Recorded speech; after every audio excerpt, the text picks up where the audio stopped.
Hello, welcome to It's a Journey with RJC Dance. I sat down with our guest, Oliver Dixon. Oliver, a Yorkshire-based photographer, has worked in both the wedding and commercial industries for over 15 years. He has photographed hundreds of weddings across the UK, driven by a love of capturing the moments and memories that mean the most on the biggest days in people's lives. Commercially, his clients range from independent businesses to national brands like the Ivy and Deliveroo. Oliver has a reputation for creating imagery that captures what makes a brand unique. I hope you enjoy. Hello, Oliver, and welcome to It's a Journey with RJC Dance at the Mandela Centre at Chapeltown, Leeds. Hi, Kathy. Lovely to see you. It's a pleasure to welcome you back as an alumni of RJC Dance Youth Provision. Can you tell me when it all started? Wow. Close to 20 years ago now. I think I was 15, just turning 15 when I joined RJC. Mm-hmm. I came to dance quite late in the cultural sense, in that I didn't start dancing at all really until I was about 11 or 12. Once I started to realise it was something I wanted to take seriously and take forward, I started looking for youth companies and places to develop outside of school, and RJC was obviously one of those places, and the one that stuck. So why RJC Dance? I think the big reasons might not be what people think, in that, yes, it's a dance company, and that was a huge side of that. I loved all the dance styles, and I loved the choreography and the teaching and things like that. But the thing that made me stick around possibly wasn't necessarily just those things. It was the other little bits that kind of came alongside it. It was the kind of the family and the community feel. It was the ethos and the morality and all of those other little bits that aren't necessarily just the come in and learn a dance, but make it more than just a place to spend 2 hours on a Tuesday night. I'd been to other youth companies and felt like a number in a room. And when I came to RJC, the difference was that I felt seen and part of the group and part of the family, and that was really important. And the other kind of teaching that went along that wasn't necessarily just dance teaching was equally kind of important, and that's some of the things that have then stuck with me going on. So the holistic feel of the organisation. Yeah. Can you remember who your tutors were when you were here?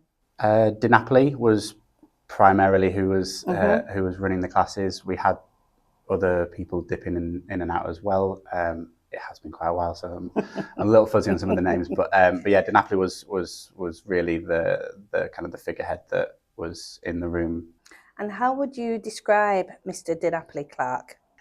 He's one of those people where he doesn't even have to speak to take the kind of the command of the room. You have sometimes when people try to be in charge of a room, he never had to try. He had everyone's respect from day one. He kind of just was a presence in a room, so everyone kind of gravitated towards just listening to what he had to say and following the kind of the teachings and things that he was doing. It was really lovely to be a part of somewhere like that, where it was led by respect and it was led by just this passion that he had for sharing. Mm-hmm. So you're part of RJC Dance Youth Provision. Mm-hmm. And tell me about your journey whilst you were here. I was here from about 15, 16 through to pretty much just as I went on to Trent Northern School of Contemporary Dance. So we did loads of performances actually. We had kind of big stage performance things like Youth Dance England. We went on residential trips to centre parks to do kind of charity work with groups. I think we did Britain's Got Talent, yes, we did. Inspirational form of that in one way, shape or form. So loads and loads of performances. There was obviously Carnival and all that came along with that. The Christmas shows, all that kind of stuff. So performances, we were never short of. We were always working towards something. So I'm wondering how you rate that experience. I think for where it sets you up going forward, if a career in dance is something that you're looking for, a touring company that gets out and performs regularly is unbeatable. One that can do that whilst also kind of doing general teaching as well as choreography gives you quite a rounded experience. RJC was a slightly strategic choice before I joined, in that I knew you had strong connections with dance schools and further education kind of options. And so that was in my mind something coming into it, thinking, okay, I know that RJC knows lots of pathways out into the kind of the more career focused world, which a lot of youth companies, they're fantastic for kind of the bubble that they exist in, but there isn't a future beyond that they're preparing you for, or they're kind of working you into. And I really do think that one of the things RJC really helped me to do was to prepare for when it was time for me to start auditioning for companies and for schools and things like that, to have the right mindset, to know what I was in for, to have all the information at their fingertips and your fingertips to prepare me and put me in the best position that I could be in for moving on into the kind of the adult world. Okay, so you transitioned from RJC Dance Youth Provision to the Northern School of Contemporary Dance. What was that journey like? A little bit of a culture shock. Northern is phenomenal. It's very intense. You know, you come out of school where you've kind of got your nice, easy 9-to-5 routine, and you've got your evenings and your things. Obviously, Northern is preparing professional dancers for a professional working world, and so it is, you know, morning till night, every day. You are in the studio, you're working hard, you're training. So I think that was a little bit of a step up for me, especially since I came into dance later than a lot of people do. I didn't have that kind of conditioning of sort of from 2 years old all the way through that was all of your life. But it very quickly becomes all of your life when you find something that you love. And yeah, so Northern was intense, but a really good experience. It shows drive. So, you know, if you aren't focused and you're not, it's not where you're meant to be, then you would know it straight away. And when you do know that you're meant to be there, then it really helps to push you forward. Okay, so you segue from contemporary dance into photography. So what happened there? So I was training at Northern. I was towards the end of my second year. I had some injuries. I had some kind of time in the kind of the rehab side of things for those injuries. And because Northern is such a fast-paced environment, once you are out of that and you're not training and you're not conditioning, it's difficult to stay competitive with that world. I did have every intention of finishing that rehab out, and Northern were supporting me to come back and kind of come back into that environment when I was ready. But actually, I was photographing from a hobby perspective well before that point, and during my rehabilitation and while I was waiting to get back to kind of being a part of the dance world, I was photographing more and more. I was photographing the rehearsal processes of my college mates, and then starting to get asked to do some headshots and starting to get asked to do a little bit here and a little bit more.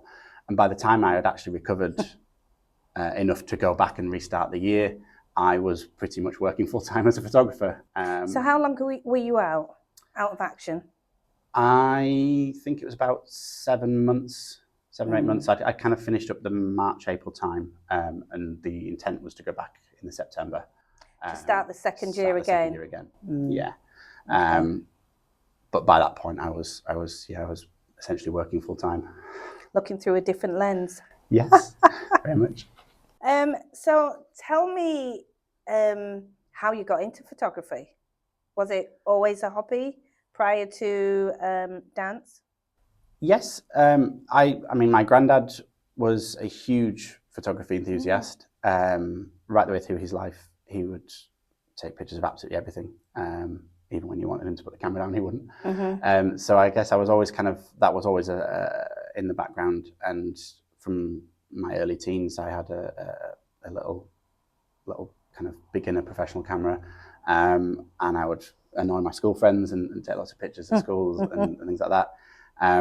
But it was only ever a kind of a hobby or a pastime at that point. And I would photograph at Northern alongside the dancing, the rehearsal processes and things like that. But again, it was just for fun. I hadn't really considered that it could also be a career.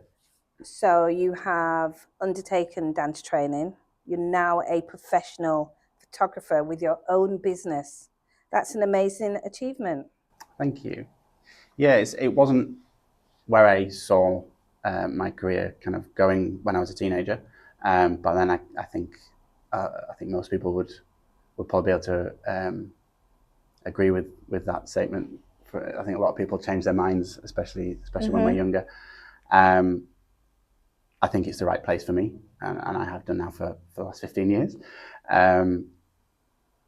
I look back now and I think there is a slight sense of relief that I never went into the dance world, because I got to see it as only ever something I enjoyed. There was no pressure. There was no drama for kind of auditioning for things and going through the rigmarole of the behind the scenes world of being a dancer. I just got to dance for the love of dancing for as long as I could. And then I've moved into the photography from the business point of view, and I've only ever known it as a combination of work and enjoyment. So I've been able to kind of enjoy that career without any of the downsides of the stress from the dancing side of going into a career. So it's been a nice transition from one to the other, and then I've never looked back. So how has your dance training and your photography influenced your mindset as a professional artist? I think I'm almost to my own detriment. I'm very picky. I'm very perfection oriented, which I think a lot of us try and strive to be, but it's spending so much time focused on the tiniest of tiny details, both figuratively and literally. When it's coming to, is your foot in the right position? Is your toe in the right position? Is your body and every little step along the way to line up to come together and create something. And then the same in the photography. Every little part of the picture, from the lighting to the composition to the subject, everything has to come together to be at the point of getting that right. I think perfection is never always attainable, but it's certainly something that's been drilled in to strive for, from the competitive nature of places like Northern, and from kind of running a business where you obviously want to be successful and you want to support your family on that. You drive yourself as hard as you can towards that attainment, don't you? So what would you consider the highlights of your career in dance and your career in photography? My career in dance, like we say, was limited. But I think, as I say, I look back and I think now I had the best of both worlds. I got to experience touring and performing with youth companies in some fantastic spaces and some fantastic stages. And I got to train with some incredible professionals. So that, for me, is always going to be a highlight. Getting to see and learn from people who are at the absolute top of the game was a huge benefit. Not just from the actual training, but from the mindset of how these people operate and how these people work. Coming back to RJC, DiNapoli and his career was glittering. Yourself, a former Olympian, those people to learn from at 14, 15, 16 is, it's invaluable experience to put you on a path to see, well, okay, this is what these people did. This is how they achieve it daily. Not just this is what they did in their career, but this is the mindset that they go into it with. This is how they train themselves to stay focused, to stay ambitious, to stay productive. And those things were were some of the big takeaways. So if you could talk a bit more about your photography, what kind of things do you photograph? Yeah, so I mean, I photograph quite a wide range, really. Primarily these days, I'm a wedding photographer. So about 80% of the work I do is weddings. Absolutely love it. It's such a rapidly changing environment. It is all about the moment. There is no spare time to kind of just sit and technically set things up how you'd like it. You have to just be in there, in the trenches. What so people are still getting married? Absolutely, yes. I think the only thing that slowed people down was the lockdowns for COVID, but then everything bounced right back, and people were right back at the altar saying I do. But yeah, I love that I have a little bit of a mix with some commercial work as well. I know that a lot of photographers like to pick one and stick with one. They either do commercial and they kind of panic at weddings, or they love weddings and don't really want to get involved with the commercial side. I've always sort of seen them go quite well hand in hand. The commercial side of things, I get to be a little bit technical and a little bit kind of slower and get things absolutely perfect and really know my camera inside and out. And then the weddings, I get to put that into practice when I have to kind of come into a room and the lights change and the movements change, and I don't have the time to set up everything perfectly. And do you think that's about your innate creativity? The fact that you can just flow very seamlessly from one to another? Yeah, I mean, I like to think so. I think I've always found it quite easy to come into a situation and pull something imaginative out. But yeah, I think the having a little bit of a combination of the two allows me to have a little bit of technical time and keep my kind of equipment and technical knowledge right up the very top that it can be. And then when I go into weddings, I've got all that to draw upon when I need to be creative at a very fast pace. But then it kind of flicks back the other way as well, in that the commercial work, you're wanting to create photos of someone's food or someone's cocktails or some branding for a company that draws people in and creates emotion. And I spend all day creating emotion from wedding pictures. So I've got that to draw on when I come to my commercial clients. So I really think that they sit well side by side with each other. So you're on a different stage, performing, creating, choreographing, aren't you? Which is interesting. I guess I'd really like to get a sense of your training for photography. Were you self-taught? Completely self-taught, yes. I have over the years gone on various self-funded kind of training and courses and workshops and whatnot, as any professional would in any other career. But there was no formal training. Yes, yeah. So I essentially learned by doing. I would photograph, as I say, people around me and things that were going on around me. And I guess people liked what you were doing and you continued. 100%, yeah. So can you talk about being asked to come and work for RJC Dance? It was something I couldn't wait to do, if I'm honest. RJC gave me a lot of help when I was a young person. And so as far as I was concerned, if there's anything I can then do to help that continue for other young people, I was in. So it was important for you to give back? 100%, yeah. Yeah, I mean, I was a part of a few youth companies before I came to RJC and around, and I can't say I've really kept in touch and spoken with them since that point. They were great to be with, but there was never any development beyond what they were. I think one of the reasons I was so happy to come back and keep up with RJC was because RJC was always so happy to keep up with me.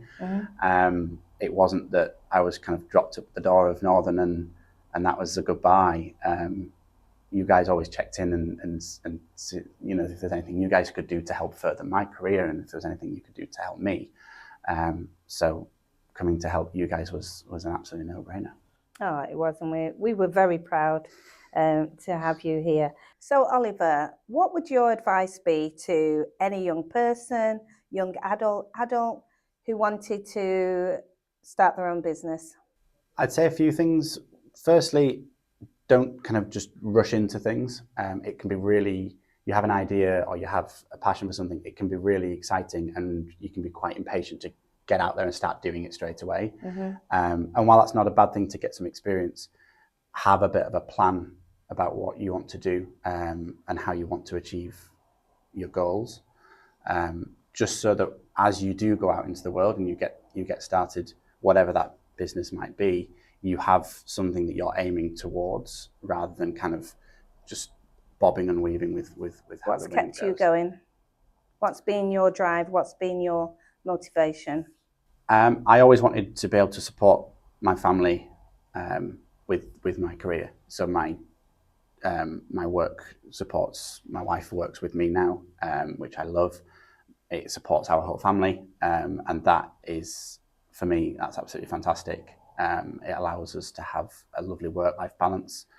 We're both around our children a lot of the time, and when I'm out working, it's something that I love and something that we all love. So that's always been a huge drive for me.